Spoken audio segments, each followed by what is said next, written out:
Bien, bonjour. Bienvenue à ce 5e cours sur les invasions biologiques. Je vous remercie d'être tous présents et toujours aussi nombreux. J'espère que vous n'êtes pas venus pour voir un cours sur les chats, sinon vous allez être déçus, puisque ces deux cours chats-fourmis ont été inversés. Donc aujourd'hui, je vais vous parler de fourmis, mais c'est un peu un prétexte parce que, en fait, on va utiliser les fourmis comme un modèle d'étude pour comprendre et prédire les invasions en général. Donc la semaine dernière, on s'est intéressé à une espèce en particulier et on a un petit peu creusé cette espèce qui était une espèce parmi les pires espèces qu'il y avait, puis on a vu que c'était finalement beaucoup plus compliqué que ça. Cette fois-ci, on ne va pas s'intéresser à une espèce pour la comprendre elle-même, mais on va s'intéresser à tout un groupe d'espèces qu'on va utiliser comme modèle pour mieux comprendre les processus et pour mieux prédire les invasions. Donc on va parler d'invasions multiples, on va parler d'invasions simultanées et on va parler d'invasions futures. Mais avant ça, quelques mots sur les fourmis, sur ce groupe justement. Donc c'est une famille, les fourmis, qui comporte beaucoup plus d'espèces que fourmis noires, fourmis rouges. Il y a entre 15 et 20 000 espèces de fourmis. Donc ça veut dire qu'il y a davantage d'espèces de fourmis qu'il n'y a d'espèces de mammifères et d'oiseaux ensemble. Ce sont des espèces clés de nombreux écosystèmes. Ce sont des espèces qui vont être à la base de réseaux trophiques. Ce sont des espèces qui vont polliniser, qui vont disperser les graines de plantes et donc influencer les communautés végétales. Ce sont des espèces qui vont remuer la terre. On estime que c'est une douzaine de tonnes de terre par hectare tous les ans qui est déplacée par les fourmis. Dans des écosystèmes comme les forêts tropicales, des milliers de tonnes d'insectes, d'invertébrés sont recyclés, sont mangés par les fourmis. Des végétaux également sont mangés par les végétaux morts notamment, sont recyclés. Donc des espèces clés de nombreux écosystèmes. Une biomasse énorme, si on prend toutes les fourmis cumulées, leur biomasse elle est équivalente à celle des humains. Il n'y a pas si longtemps que ça, quand je travaillais sur les fourmis, ce que je ne fais plus maintenant, la biomasse des fourmis était supérieure à celle des humains. Donc là, on vient de les doubler. Elles sont présentes partout, elles sont présentes sur tous les continents, sauf sur l'Antarctique, parce que ce sont des espèces à sang froid, et donc elles ont besoin qu'il fasse chaud dehors. Et une immense diversité écologique parmi ces 15 à 20 000 espèces. Il y a des choses assez diverses. Au niveau des espèces envahissantes, on a plus de 500 espèces qui sont établies en dehors de leur zone native dans le monde. C'est énorme, hein, plus de 500 espèces. Il y en a plus de 300 qui sont établies dans des écosystèmes naturels. On en a 19 très exactement qui sont officiellement très problématiques selon l'IUCN, qui fait un classement d'espèces selon leur statut. Et puis on en a 5 qui sont dans cette fameuse liste des 100 espèces parmi les pires espèces exotiques envahissantes au monde. Et si vous vous souvenez, cette liste qui a été faite par l'IUCN, je vous avais dit que l'objectif c'était de la communication et qu'il y avait donc un effort pour faire un panel vraiment très large et ne pas prendre par exemple 2 espèces du même genre. Là, il y a 5 espèces de la même famille, et ce n'est pas pour rien, c'est parce que c'est difficile de passer au travers. C'est vraiment des espèces qui sont très, très, très problématiques. Et puis, récemment, il y a une étude qui est sortie, qui a fait le point un petit peu des travaux récents, parce que c'est un domaine très dynamique où il y a beaucoup de travaux en permanence, et il y a eu des grosses synthèses récemment. Et en fait, ils ont mis en avant 31 espèces qui étaient prioritaires pour la vigilance, soit qu'elles sont envahissantes, soit qu'elles sont très susceptibles de le devenir. Donc elles sont un petit peu partout, ces espèces exotiques envahissantes dans le monde. Et si on regarde leur origine et leur destination, en fait, on s'aperçoit que c'est vraiment d'un petit peu partout à un petit peu partout, comme je vous avais dit dans le cours numéro 1. Elles ont des impacts importants. Elles ont des impacts importants au niveau écologique, d'abord sur les fourmis natives. Les communautés de fourmis natives dans des écosystèmes riches, ça peut être plusieurs dizaines d'espèces de fourmis natives qui vivent de manière, en cohabitation, même s'il y a de la compétition. Mais en général, les fourmis invasives, quand elles arrivent, elles ont un impact important sur ces fourmis natives, qui sont leurs compétiteurs directs. Elles ont un impact aussi sur de nombreux arthropodes, araignées, crabes, insectes.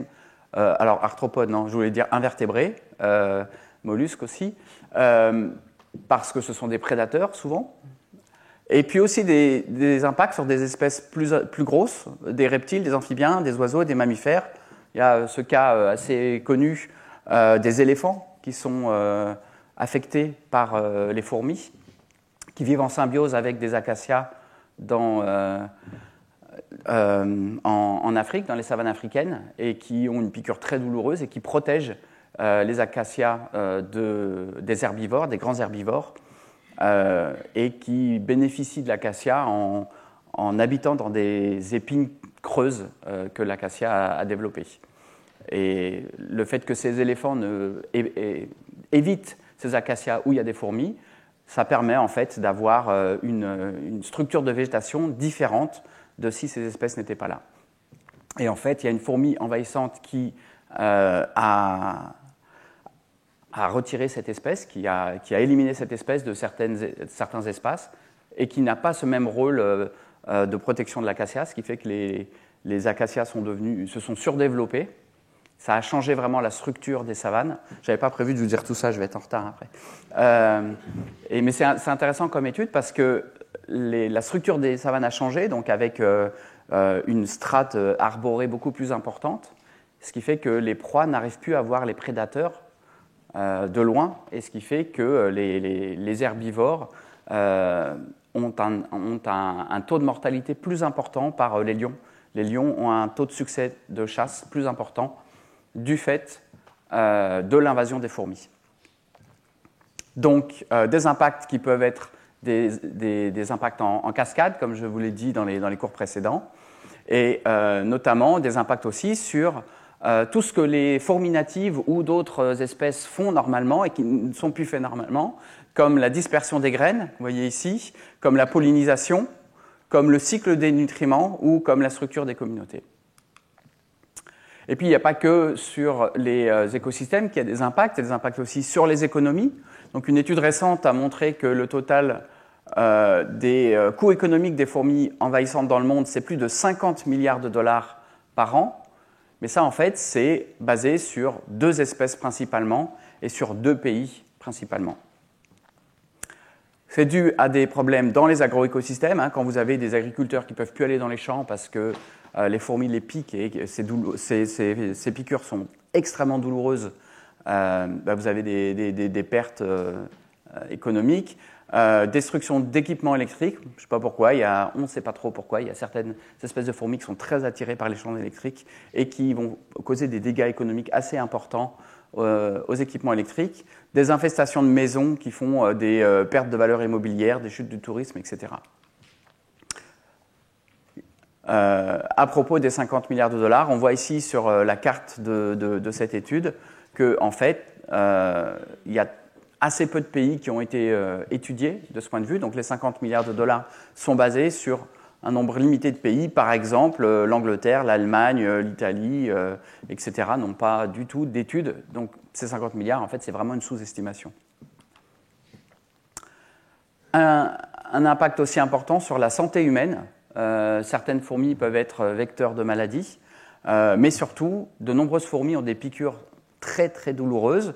Et une qui est bien connue, c'est la petite fourmi de feu, Solenopsis invicta, dont les piqûres sont tellement douloureuses qu'aux États-Unis, on déplore plusieurs dizaines de milliers d'hospitalisations par an et une douzaine de décès dus à des chocs anaphylactiques. Donc c'est des cas un peu extrêmes, mais pour montrer que ça peut être assez problématique. Et donc en fait, ces 31 espèces, vous voyez qu'elles ont un impact soit environnemental, soit socio-économique, soit les deux, qui peut être assez important. Et en fait, on voit aussi ici, avec le nombre d'études, que plus on étudie ces espèces et plus on s'aperçoit qu'il y a des impacts. Et donc, en fait, ici, les faibles impacts, ce n'est pas forcément peu d'impact, c'est souvent qu'on n'a pas encore assez étudié. Donc ce cours, je vous ai dit, il allait se diviser en trois parties, invasion multiple, invasion simultanée et invasion future. En fait, c'est surtout que je vais essayer de le présenter selon 3 axes qui sont des approches scientifiques complémentaires qu'on a utilisées pour comprendre différents aspects. Donc, on va essayer d'étudier les prédictions des aires favorables, et ça, on va faire de la modélisation statistique. On va essayer de prédire les relations de dominance entre les espèces envahissantes, et ça va être fait par des expériences en laboratoire. Et enfin, on va prédire de nouvelles espèces envahissantes, celles qui pourraient devenir envahissantes dans le futur, mais qu'on ne connaît pas encore. Et ça va être fait avec de l'analyse de données. Donc ça va être mes trois parties. Et en fait, ce que je vais essayer de vous montrer, c'est que chaque approche donne des informations complémentaires et que c'est vraiment utiliser plusieurs approches qui va être utile pour avoir une vision globale. Donc premièrement, les invasions multiples. Je vous ai dit tout à l'heure que les fourmis étaient des animaux poikilothermes. Et donc en fait, la variation de la température, c'est vraiment un impact très important sur à peu près tous les aspects du développement de la colonie. Et ça veut dire que les fourmis vont être limitées géographiquement par les climats. Et chaque espèce ne va pouvoir envahir que des zones climatiquement favorables. Donc chaque espèce déjà naturellement est présente que dans des zones qui lui sont climatiquement favorables. Les envahissantes, c'est exactement la même chose. En fait, pour les espèces, ces zones favorables, on peut les définir par une combinaison de paramètres climatiques qui vont définir ce qu'on appelle la niche climatique. Si vous prenez ici ce graphe à 2 axes, avec 2 paramètres climatiques, donc les précipitations du mois le plus sec et la température du mois le plus chaud, donc c'est deux paramètres climatiques parmi plusieurs. Vous voyez que nos 2 espèces, en fait, elles vont pouvoir cohabiter parce qu'elles sont assez différentes au niveau de leur niche climatique à 2 dimensions, parce que leur distribution pour chacun des 2 paramètres va être assez différente. Mais en fait, même si on ne prend qu'une seule espèce, en fait, cette distribution sur 2 paramètres, ça nous donne cette zone-là. Donc maintenant, il faut imaginer ça à n dimensions. Donc si vous êtes normalement constitué, vous ne pouvez pas imaginer ce que ça fait. Il faut quand même imaginer. Faites semblant d'être des mathématiciens, parce qu'eux, ils y arrivent bien. En fait, classiquement, on utilise 19 variables climatiques, mais il pourrait y en avoir bien d'autres. Et chacune de ces variables climatiques, si vous la projetez comme ça sur ce type de graphe, vous allez avoir un hypervolume à une dimension qui va en fait être la combinaison des valeurs optimales de cette espèce pour toutes ces variables. Okay ? Ça, c'est la niche climatique. C'est là où elle est bien au niveau climatique. Et donc, en fait, les modèles qu'on va utiliser, qui s'appellent des modèles de distribution d'espèces, qu'on appelle aussi des modèles de niche, ce sont des modèles statistiques qui vont rechercher cette niche climatique d'une espèce sur une carte. Donc, comment ça se passe ? On prend une espèce, on regarde où elle est présente. C'est tous les petits points rouges, là, alors on ne les voit pas forcément très bien sur cette carte. Donc, il y a plein de petits points rouges qui sont les endroits où on a repéré déjà cette espèce et où ça a été noté sur des bases de données. Ça, c'est la distribution actuelle de l'espèce. Ce sont des observations. À partir de ces observations, on va faire l'hypothèse que là où elles sont présentes, c'est là où les conditions climatiques sont optimales pour elles, ou en tout cas sont bonnes pour elles. Et c'est là où il y a une combinaison de variables climatiques, température, moyenne, précipitation, etc., qui sont bonnes pour cette espèce. Donc on a un certain nombre de paramètres climatiques à chacun de ces endroits, et en fait, chacun de ces endroits, on va pouvoir définir une niche climatique de l'espèce qui va regrouper la distribution de chacun de ces paramètres sur l'ensemble des endroits où l'espèce est présente. Donc, on fait l'hypothèse, là, que là où les combinaisons de variables climatiques sont identiques à là où elle est présente, à ce moment-là, cette espèce pourrait s'établir si elle y était introduite. Okay ? Il n'y a pas que les endroits où elle est présente qui a cette combinaison de paramètres climatiques identiques. Il y a aussi sur d'autres continents où elle n'a jamais pu aller, évidemment, parce que les fourmis, ça ne se déplace pas comme ça, naturellement. Donc, on va rechercher partout où une espèce est présente, on va rechercher les combinaisons de variables climatiques qui caractérisent l'ensemble de ces endroits. On va rechercher sur la carte du monde partout où ces conditions existent et on va travailler en probabilité. On va obtenir pour chaque point sur Terre le degré d'affinité climatique qu'on va assimiler à une probabilité d'établissement. Okay, c'est ça notre modèle. On part de la distribution avec les points d'observation, on les passe dans notre modèle et on obtient ces cartes probabilistes qui nous disent là où elles pourraient trouver des conditions favorables. Et donc, nous, on fait l'hypothèse que c'est là où elle pourrait s'établir si elle était introduite. Okay, donc, on fait ça, en fait, pour toutes nos espèces, toutes les espèces sur lesquelles on travaille. Et en fait, on a travaillé sur 15 espèces comme ça. Vous voyez que les cartes ne sont pas identiques à chaque fois et qu'elles dépendent vraiment de l'espèce qui a chacune ses variables, ses optimums climatiques. Et donc, chacune de ces cartes comme ça va pouvoir nous donner une richesse d'informations très importante sur lesquelles on va pouvoir faire pas mal d'études. On va pouvoir déterminer beaucoup de choses individuellement, globalement, par continent. Par exemple, on voit ici qu'en moyenne, 15% de la surface terrestre est climatiquement favorable à l'établissement de toutes ces fourmis, en moyenne.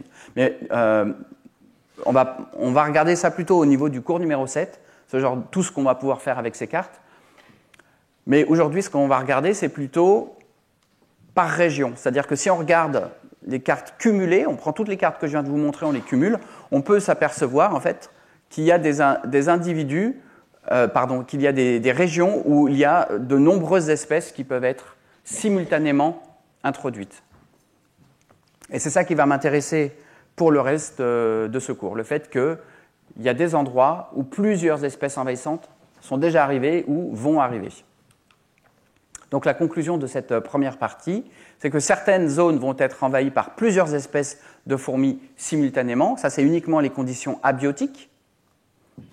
Mais il y a aussi des interactions biotiques qu'il va falloir qu'on prenne en compte, évidemment. Et lorsqu'elles arrivent simultanément, ces espèces, comme on sait qu'elles sont toutes très agressives, qu'elles sont écologiquement dominantes par rapport aux autres et qu'elles modifient en général les communautés natives, les questions qu'on va pouvoir se poser immédiatement, c'est comment est-ce qu'elles vont interagir, ces espèces envahissantes, lorsqu'elles arrivent de manière simultanée? Est-ce qu'on a des additions d'espèces? Est-ce qu'on a des synergies? Est-ce qu'on a des éliminations entre elles? Donc ça, c'est ce qu'on va voir dans la deuxième partie sur les invasions simultanées. Alors, ce qu'on va regarder, c'est de la compétition. Parce que lorsque les espèces de fourmis sont mises ensemble, en général, elles sont compétitrices. Et qu'est-ce qui se passe lorsque deux espèces de fourmis envahissent le même endroit? Est-ce qu'il y a une compétition et donc est-ce qu'il y a une exclusion de l'une des deux? Ou est-ce qu'elles se neutralisent mutuellement? Et dans ce cas-là, on peut se demander, est-ce qu'il y en a une qui est plus compétitive qu'une autre? Est-ce qu'elle est plus compétitive par exploitation ou est-ce qu'elle est plus compétitive par interférence? Donc, qu'est-ce que c'est que ces deux termes, compétition par exploitation ou par interférence? En fait, compétition par exploitation, c'est simplement s'il y a un gâteau et qu'on est deux à vouloir le manger, et ben, le fait qu'on est deux à vouloir le manger, on va en avoir moins chacun. Et puis si on est trois, et ben, on va en avoir encore moins chacun. Et puis si je le mange plus vite, ben, vous en aurez encore moins parce que moi je mange super vite, surtout les gâteaux. Okay.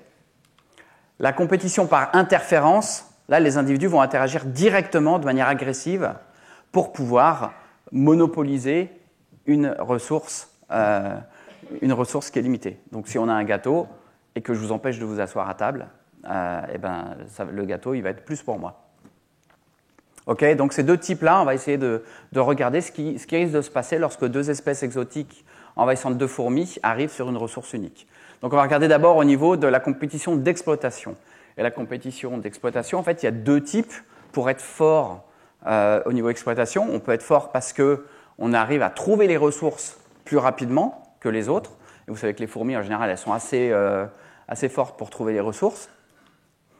Et puis on peut être aussi compétitif parce qu'on exploite plus vite. Une fois que la ressource est trouvée, eh bien, en fait, on appelle les collègues et on est très rapide à pouvoir tout manger avant que les autres ne puissent réagir.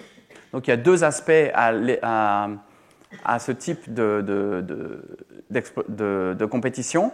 Et donc on va faire des expériences pour essayer de déterminer un petit peu si on trouve des différences entre les espèces. Donc ici, on a construit des labyrinthes en laboratoire. On a utilisé 4 espèces différentes qu'on a successivement mis dans des nids qui sont connectés à ces labyrinthes et qui permettent d'accéder à un appât, mais évidemment, il faut être une bonne exploratrice pour aller trouver cet appât, parce qu'il n'est pas forcément évident. Les fourmis, elles sont toutes petites, hein, si vous regardez la taille de la colonie ici. Donc on a fait ça sur 4 espèces. On l'a fait 5 fois à chaque fois, et on a enregistré pendant 40 heures pour essayer de trouver des différences entre les espèces.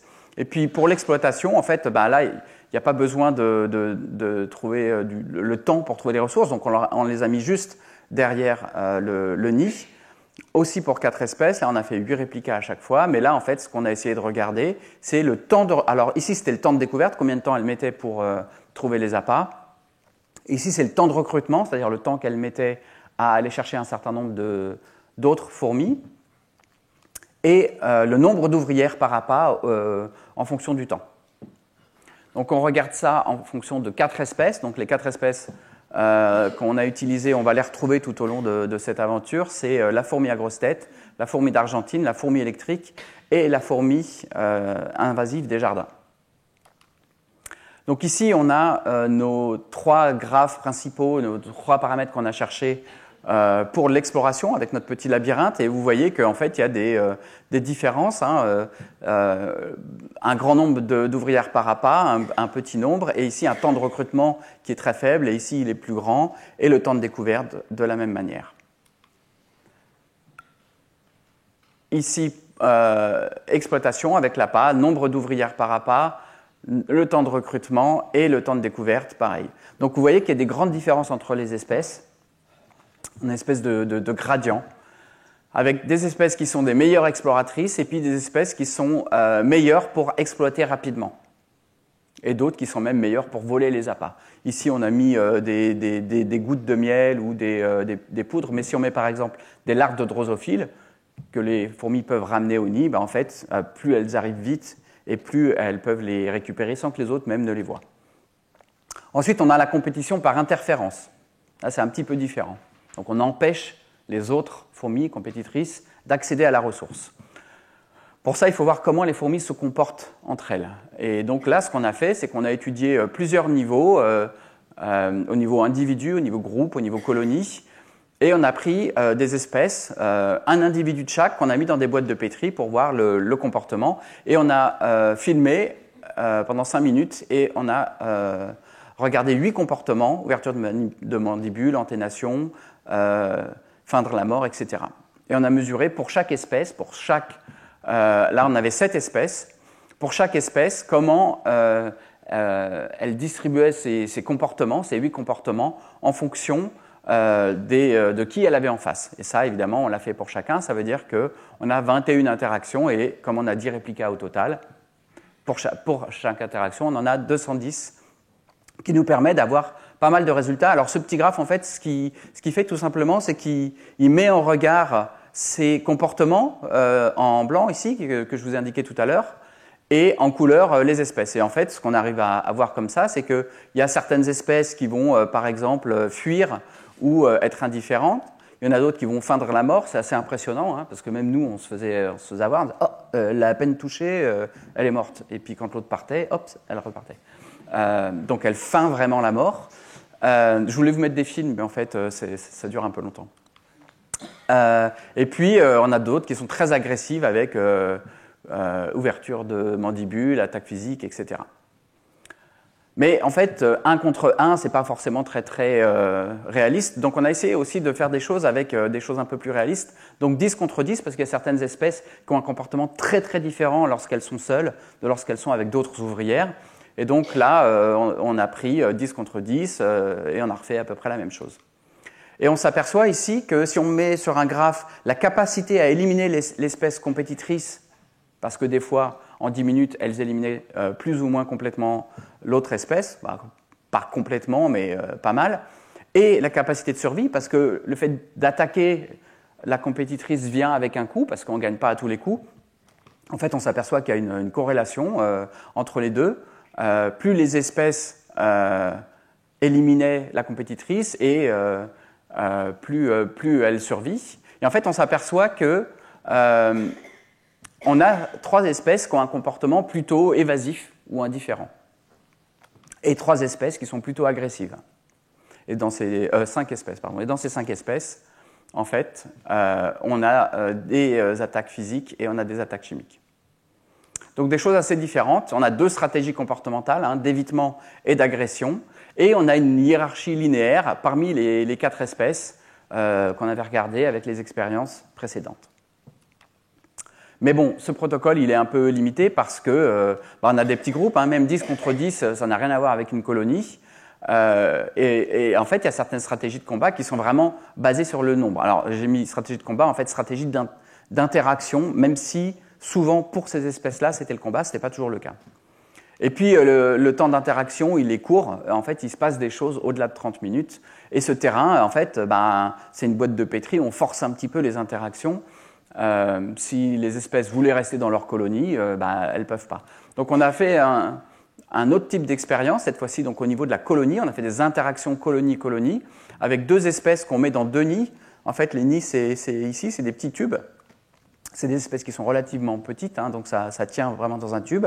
Et puis ici, 2 aires de fourragement où elles peuvent aller manger pendant un certain temps jusqu'à ce qu'un jour on mette un pont entre les deux. Et dans chaque colonie, on a 300 ouvrières, une reine, et on regarde en fait la dynamique de la population, combien d'individus il y a pendant 42 jours consécutifs. On fait ça 5 fois. Alors les colonies, c'est ça en fait, c'est des nids. Vous voyez ici les reines avec les œufs, ici sur un plus gros plan. Voilà. Donc ça peut tenir sur des choses assez petites. Et on a repris nos 4 espèces de tout à l'heure. Et comme on a 4 espèces, on a 6 interactions possibles. Et donc on a 5 réplicas, 6 interactions possibles. Donc on a 30 paires de colonies. Et donc les résultats là, ils sont beaucoup plus compliqués. Parce qu'on a beaucoup plus de choses à regarder. Donc plutôt que de vous parler de ce graphe un peu compliqué, je vous le résume en une image.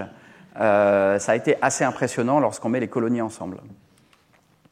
Globalement, on va avoir la même hiérarchie de dominance, donc avec la fourmi à grosse tête qui est la dernière et la fourmi électrique qui est la première. Mais il y a quand même beaucoup d'exceptions, ce n'est pas systématique. Et même entre 2 paires identiques, on n'a pas toujours les mêmes résultats. On a un niveau de complexité qui a été additionnel du fait qu'on a la colonie avec des comportements supplémentaires et qui n'étaient absolument pas possibles d'être étudiés avec des boîtes de pétri. Et on a différents processus dans les différents couples de colonies en interaction. Et comme c'était un peu trop simple, on s'est dit les interactions entre seulement 2 espèces compétitrices, c'est assez irréaliste. Et donc, on va essayer d'imiter plutôt une communauté artificielle, parce qu'il y a plein d'endroits où il y a plus que 2 espèces exotiques envahissantes de fourmis qui peuvent être introduites, ou qui sont même des fois introduites. Donc là, en fait, on a regardé les interactions entre 4 espèces simultanément, avec à chaque fois 300 ouvrières et 2 reines par nid. Et je vous passe les détails, parce qu'en fait, ce n'est pas forcément les résultats précis qui sont intéressants, c'est pour ça que je passe assez vite. C'est plutôt le message global qui est... c'est assez compliqué, et à chaque fois qu'on étudie de manière un peu plus précise, ça devient encore plus compliqué.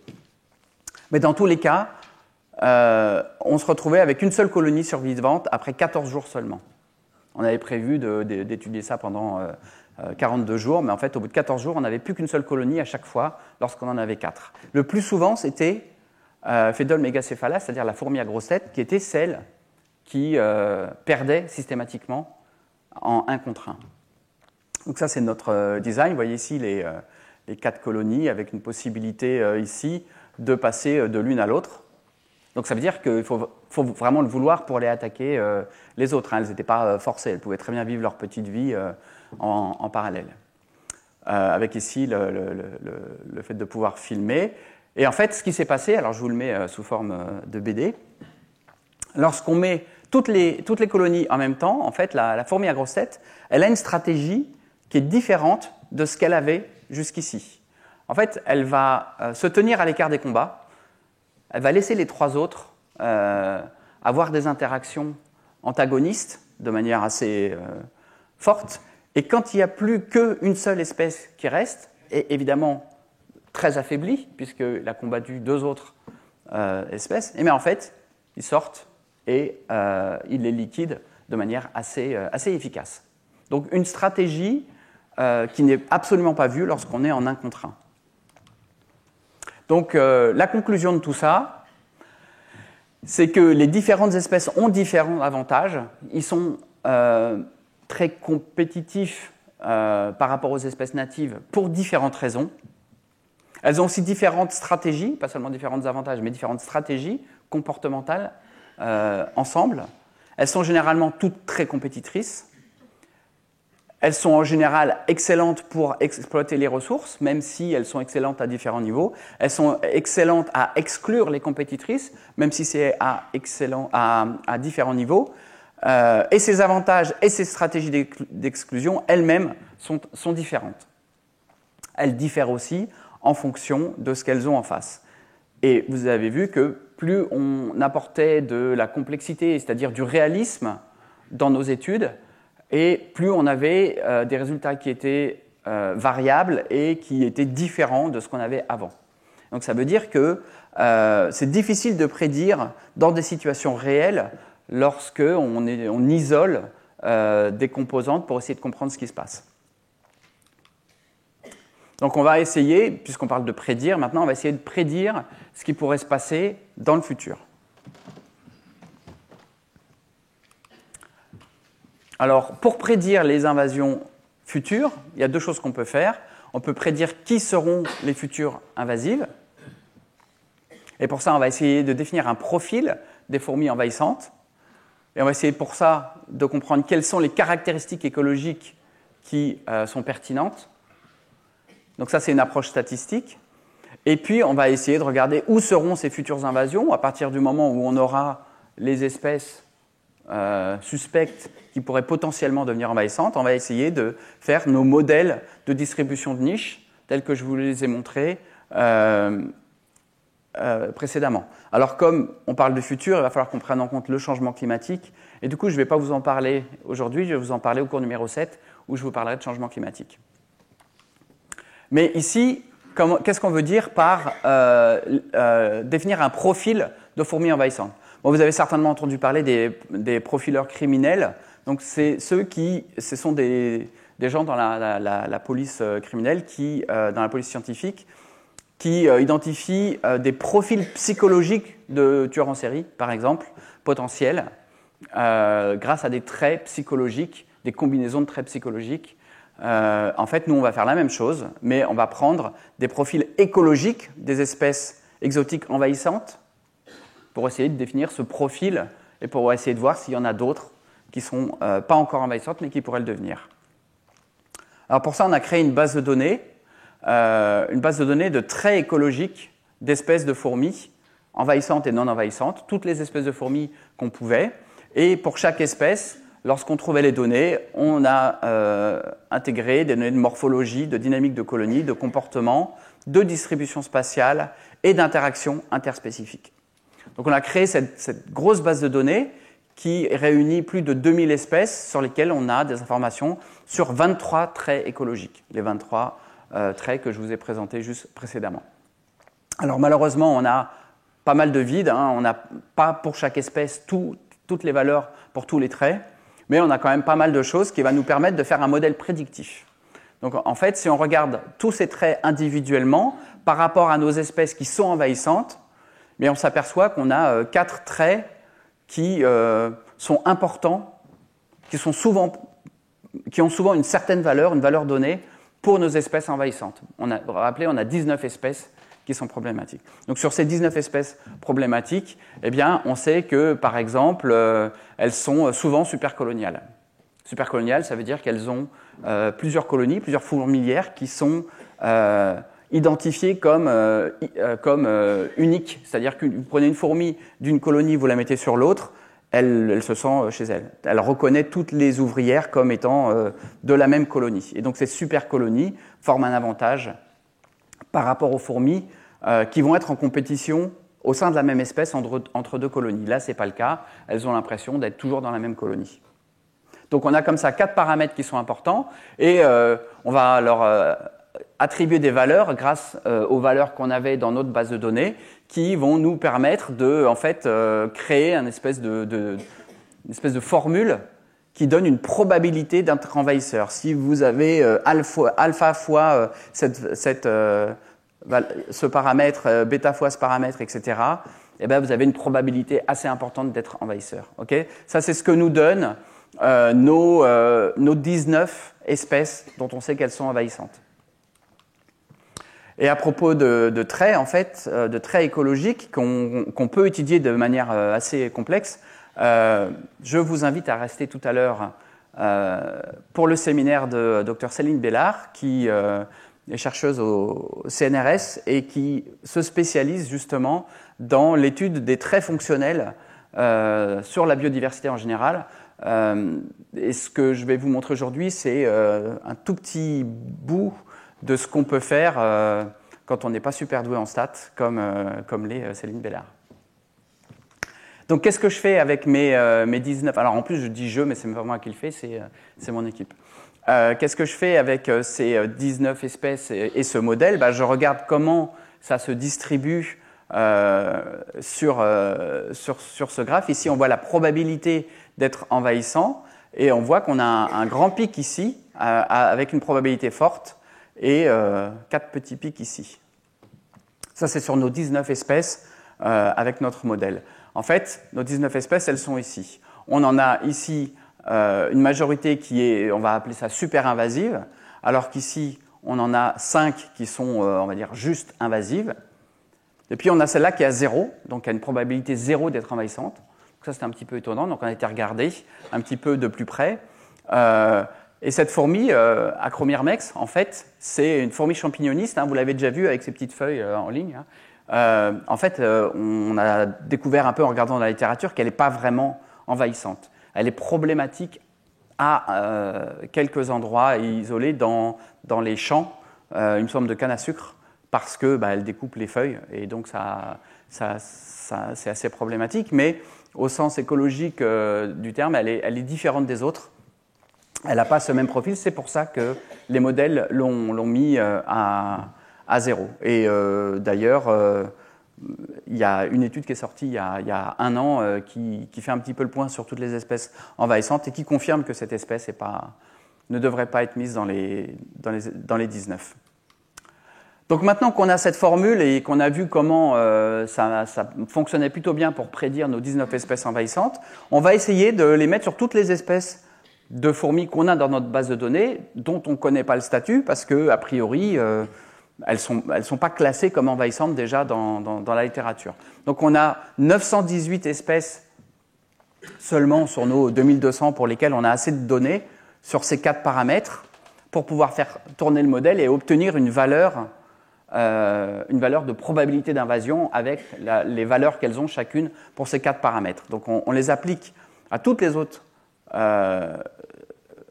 fourmis pour trouver celles qui ont le même profil que nos espèces de fourmis envahissantes. Et donc ça, c'est ce qu'on obtient sur nos 918 espèces. Et en fait, on s'aperçoit qu'on a 2 groupes. On a un groupe ici que j'ai mis en vert, un groupe que j'ai mis ici en bleu. Donc ce groupe en vert, il est à 0. On a presque 900 espèces qui n'ont pas le profil d'espèces envahissantes. Ça ne veut pas dire qu'elles ne sont pas envahissantes, mais statistiquement, elles n'ont pas le profil. Et puis, on a ces espèces qui sont en bleu, où on voit bien, donc ça se cale bien avec les mêmes pics que les rouges, que les espèces connues comme étant envahissantes. Et donc, on a ici 3 espèces qui sont très envahissantes ou super envahissantes, et 12 espèces qui sont juste envahissantes. Et si on regarde ces 15 suspects, ici, et j'ai mis avec celles qui ont une probabilité très forte d'être envahissantes en rouge et en orange, ces 3-là, en fait, si on regarde dans la littérature, on s'aperçoit que celle-ci, c'est une espèce qui pose des problèmes aux autres espèces de fourmis et qui a le potentiel de se diffuser dans le monde entier et qui en fait, attaque les fourmis les plus grosses. Donc une fourmi qui est assez problématique quand elle arrive. Celle-ci, qui s'appelle la fourmi difficile, hein, ça ne s'invente pas. On l'a même déjà repérée un petit peu partout dans le monde, même si dans la littérature, elle était un peu passée sous les radars jusqu'à maintenant. Et puis la troisième, elle s'appelle carrément la fourmi belliqueuse. La littérature dit qu'elle pourrait devenir vraiment problématique si elle s'établissait en dehors de son aire native. Donc, une littérature qui n'a pas vraiment mis en évidence ces trois espèces, mais avec quelques études quand même qui pointent sur le fait qu'il faut faire attention à ces trois-là. Donc, on a quand même 15 espèces exotiques envahissantes potentielles sur le millier qu'on a analysé. Rappelez-vous qu'on a 15 à 20 000 espèces de fourmis, donc on peut se dire qu'il y a potentiellement encore beaucoup d'espèces exotiques envahissantes, potentiellement de fourmis, qui ne demandent qu'à être introduites un petit peu partout jusqu'à ce qu'elles tombent sur un endroit où elles ont une zone climatiquement favorable. Et rappelez-vous, tout au début du cours, que les impacts peuvent être assez importants et assez divers. Donc comment prédire ces invasions biologiques? En fait, on voit que les facteurs qui déterminent le succès invasif, ils sont nombreux et ils interagissent à différentes échelles spatiales, temporelles, si on regarde au niveau de la colonie, au niveau de la communauté. Et chaque approche qu'on a utilisée, analyse de données, modélisation statistique, expérimentation en laboratoire, il y a aussi des observations sur le terrain ou des expérimentations sur le terrain. Chaque approche présente un certain nombre d'avantages, mais aussi un certain nombre de limites. Et aucune approche à elle seule ne suffit à prédire une invasion. Et il est important de combiner différentes approches complémentaires pour comprendre et prédire ces invasions. Donc ça, c'est ce que j'ai essayé de vous donner dans ce cours. Alors la semaine dernière, je vous avais montré que même une espèce qu'on connaît très très bien, plus on creuse, plus on voit qu'il y a des niveaux de complexité. Là, c'est un petit peu la même chose. On a un modèle d'espèce qui est très très bon pour pouvoir étudier les invasions, et on s'aperçoit que selon l'angle qu'on prend, selon l'approche qu'on prend, on va avoir des résultats complémentaires qui vont nous permettre d'enrichir progressivement les connaissances et mieux comprendre ce qui se passe pour ce modèle et au-delà. Donc les conclusions de cette série d'études, c'est évidemment que les fourmis envahissantes sont très problématiques, quasiment systématiquement, que la combinaison des trois approches a permis de mieux comprendre et de mieux prédire les invasions de fourmis, et chacune des approches isolément n'aurait pas pu faire ce travail. Les résultats permettent de mieux lutter contre ces invasions, et cette approche est applicable à d'autres espèces. Alors depuis, on l'a appliqué à des poissons d'eau douce, on l'a appliqué à des reptiles, on l'a appliqué à des amphibiens envahissants, et on l'a appliqué à des insectes comestibles qui sont cultivés dans des fermes ou dans des industries, soit pour nourrir les humains, soit pour nourrir le bétail, et qui peuvent aussi devenir envahissants. Donc cette approche, elle est... Alors, pardon, quand je dis cette approche applicable, là je parle de l'approche du profiling, essayer de définir un profil statistiquement des traits écologiques des espèces envahissantes pour définir des nouvelles espèces avant qu'elles ne deviennent, pour pouvoir agir rapidement. Rappelez-vous la courbe que je vous avais mise dans un des premiers courbes qui montre que plus on intervient tôt et plus on peut lutter contre une invasion. Et en fait, prédire les invasions avant qu'elles ne surviennent, c'est vraiment ce qu'il y a de mieux. Et puis le dernier point, c'est que les espèces modèles sont très très utiles en écologie, et que les fourmis sont une espèce ou des espèces modèles idéales. On peut les étudier sur le terrain, on peut les étudier en laboratoire, on peut les étudier pour énormément de choses, le comportement, la dynamique des populations, les interactions interspécifiques, la génétique, l'évolution. On peut faire vraiment beaucoup de choses, et ce sont des espèces qui sont énormément étudiées en sciences, un petit peu partout dans les laboratoires dans le monde. Donc maintenant qu'on a vu un petit peu ces espèces envahissantes, on pourrait aussi s'intéresser à la communauté envahie. Qu'est-ce qui se passe? Non pas du point de vue de l'espèce qui est envahie, mais du point de vue de la communauté qui est envahie. Et donc dans le prochain cours, on va regarder comment prendre plus largement l'écologie en compte dans la compréhension et dans la gestion des invasions. Et pour ça, on va considérer un écosystème, qui sera un écosystème évidemment très simplifié, dans son ensemble, et on va regarder ce qui se passe lorsqu'on met une espèce envahissante et comment est-ce qu'on peut retirer cette espèce envahissante. Mais avant ça, et tout de suite après la pause, on va avoir un séminaire sur les traits fonctionnels, donc une étude au niveau de l'écologie fonctionnelle de la science des invasions par Dr Céline Bellard. Et je vous invite à rester pour ce séminaire parce que je sais d'avance qu'il va être vraiment excellent.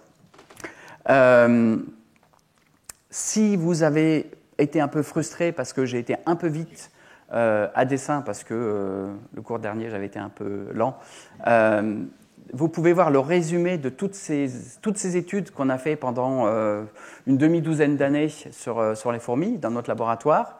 Ça, c'est un résumé du cours. Donc, c'est une bande dessinée qui est gratuite, disponible en ligne. C'est simple, hein, vous tapez laguerredesfourmis.com et comme ça, vous n'avez pas besoin d'acheter l'album. Et vous aurez un petit peu toutes ces expériences résumées, mais vous aurez aussi plein d'autres faits fascinants sur le monde des fourmis. Évidemment, toutes ces études, elles n'ont pas été faites par moi. Moi, je suis là juste pour récolter les lauriers. Ce sont ici les gens de mon équipe qui, au fil des années, ont conduit ces expériences ou ont fait tourner ces modèles et que je remercie donc infiniment parce que sinon, il n'y aurait pas eu de cours aujourd'hui. Et je vous remercie pour votre attention.